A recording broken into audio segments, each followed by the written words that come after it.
आज मैं आपके समक्ष एक बहुत ही बड़ी ज्वलंत समस्या को लेकर उपस्थित हुआ। इस समस्या का निराकरण बहुत ही आवश्यक है। यह समस्या है हमारे प्रवासी मजदूरों की, उन मेहनत कशों की जो रात दिन अपने पसीने से, अपने परिश्रम से हमारे उद्योगों को चलाते हैं, हमारी फैक्ट्रीज को चलाते हैं और उद्योगपतियों के खजाने भरते हैं।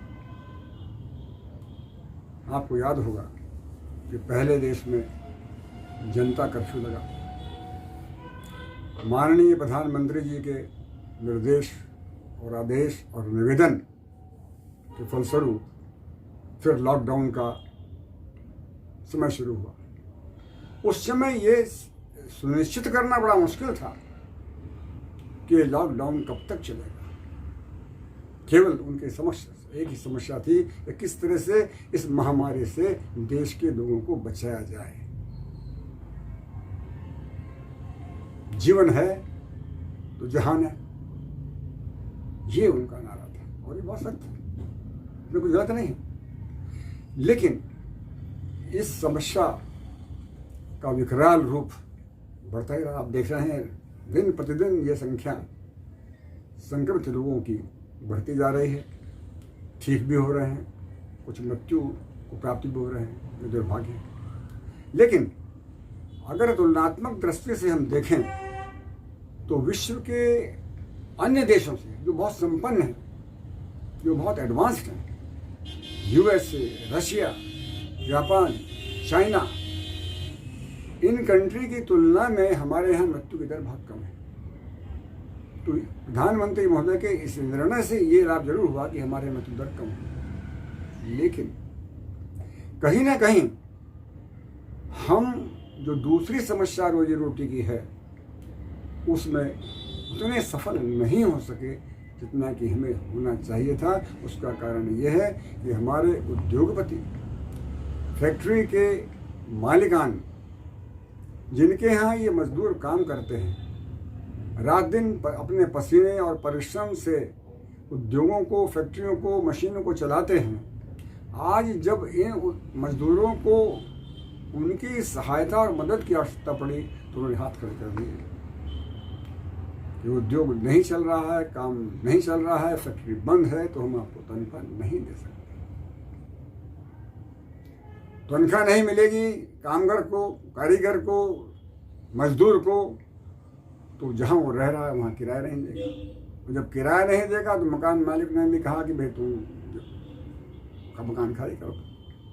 अब आप सोचिए इस विकट परिस्थिति में करता क्या ना करता और मरता क्या ना करता। तो उनके समक्ष, इन मजदूरों के समक्ष जीवन और मरने का प्रश्न पैदा हो गया। न तो पैसा है और न खाने को। ऐसी स्थिति में उनके समक्ष केवल एक ही प्रश्न था, किसी न किसी तरह से हम अपने घर पर पहुंच जाएं, ताकि कम से कम अगर मरना ही है तो महामारी से प्रदेश में दूसरी जगह मरने से अच्छा है अपने लोगों के बीच में मरें।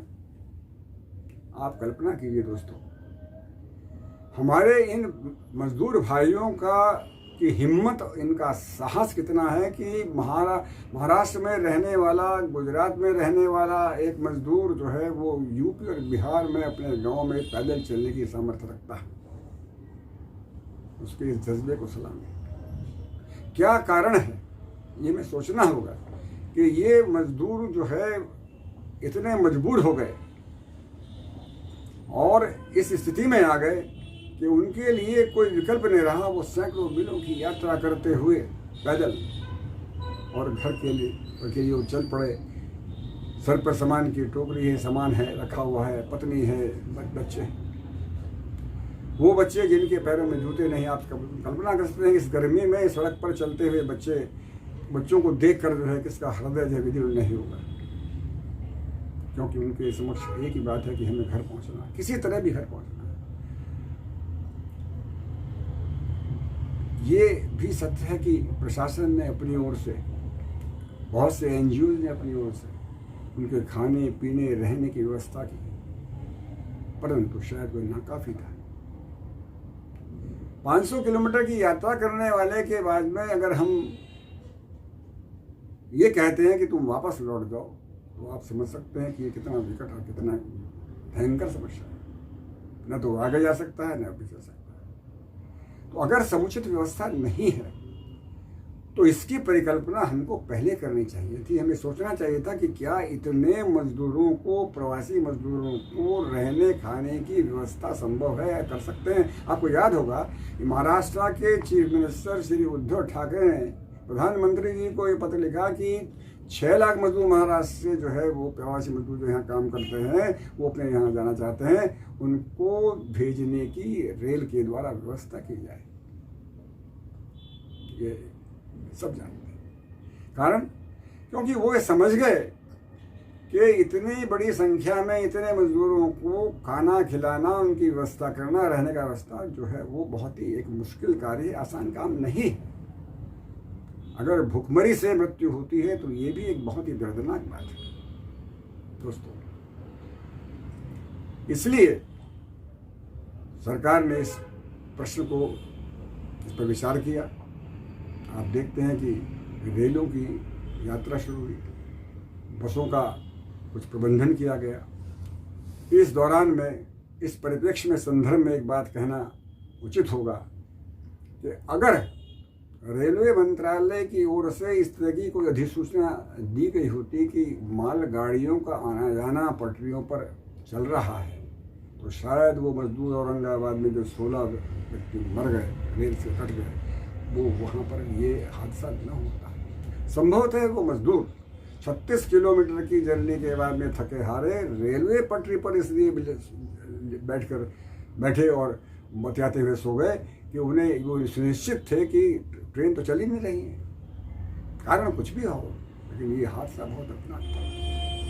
यही नहीं, सड़कों पर चलने वाले बहुत से हमारे मजदूर भाई जो है रात दिन एक्सीडेंट्स, दुर्घटनाओं का शिकार हो रहे हैं और मर रहे हैं। ये विचारणीय है।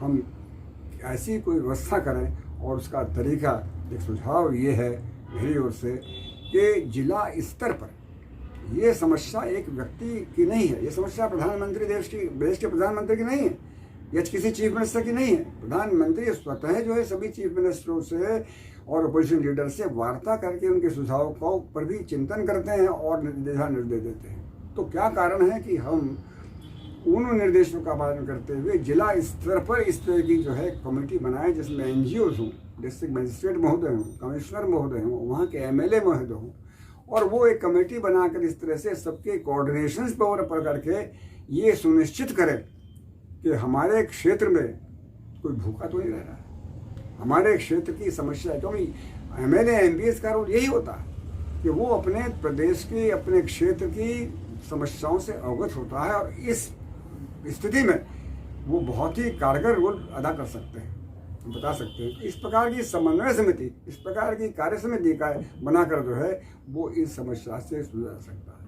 मैंने अपने पिछले वक्तव्य में बात स्पष्ट रूप से कही थी कि ये समय एकजुट होकर कार्य करने का है, दलगत राजनीति से ऊपर होने का। पिछले 2 दिनों की घटनाओं से जो मैंने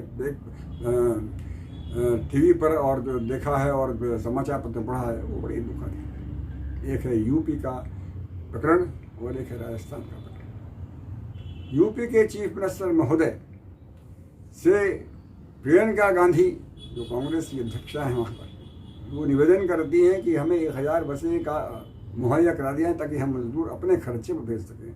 मैं समझता हूँ इसमें कोई बुराई नहीं। योगी जी को मेरे मतानुसार ये चाहिए था कि वो कहते हैं आप 1000 बस मांग रही हैं, मैं आपको 2000 बसें उपलब्ध कराता हूँ। आपका उद्देश्य भी वही है जो मेरा उद्देश्य है। लेकिन दोस्तों ऐसा हुआ नहीं। हो क्या रहा है, इनमें से कितनी सही बसें हैं, कितने के लाइसेंस हैं, कितने के नहीं हैं, इसमें कितने 3 व्हीलर्स हैं, ये मुद्दे जो है प्रासंगिक नहीं है, रेलिवेंट नहीं है। जो मेरे दोस्त, आज ये क्रेडिट और डेबिट का प्रश्न नहीं है। आज ये प्रश्न नहीं है कि मैंने कितना काम किया। आज ये प्रश्न केवल ये है कि हम सब लोग देशभक्त हैं, हम सब देश का भला चाहते हैं, हम सब जो है जो नुमाइंदे हैं जनता के, हम उनकी सेवा के लिए हैं। तो हम इन सब बातों को ध्यान में रखते हुए दलगत दृष्टि को न सोचें, राजनीति न करें। कोई भी दल हो, कोई भी पार्टी हो, अगर वो सेवा भाव को लेकर आगे आती है और इस समस्या में हमारे से आप सहयोग करती है तो उसका स्वागत है और स्वागत करना चाहिए। इसी प्रकार से राजस्थान और यूपी का विवाद, यूपी सरकार अगर जो चाहती है कि भाई हमारे विद्यार्थियों को हमारे यहाँ भेज दिया जाए और उसके लिए जो भी खर्चा होगा हम देंगे, तो मैं समझता हूँ इसके अंदर जो है कोई जो है किस तरह की जो है वो समस्या नहीं होनी चाहिए। लेकिन वहाँ भी आज समस्या है कि आप जो है हमने इतना खर्चा, 36 लाख के लगभग खर्चा हुआ, राजस्थान सरकार मांगती है तो यूपी सरकार कहती है भाई आपने तो मदद की बात कही थी, आप हम नहीं देंगे। तो ये जो इस तरह की बातें हैं, ये बातें बहुत ही गौण हैं। ये बातें इस समय इस स्तर पर जो है नहीं करनी चाहिए और हमें प्रॉपर जो है आपस में जो है सहयोग सद्भाव की को लेकर जो है कार्य करना चाहिए। और अगर हम ऐसा करते हैं तो निश्चित ही हम जो है सफल होंगे। मेरी आपसे यही निवेदन है कि हम जो है वो अपने क्षेत्र में जहाँ पर भी हम हैं अपने इन समस्याओं को में प्रशासन का सहयोग करें। धन्यवाद। जय भारत।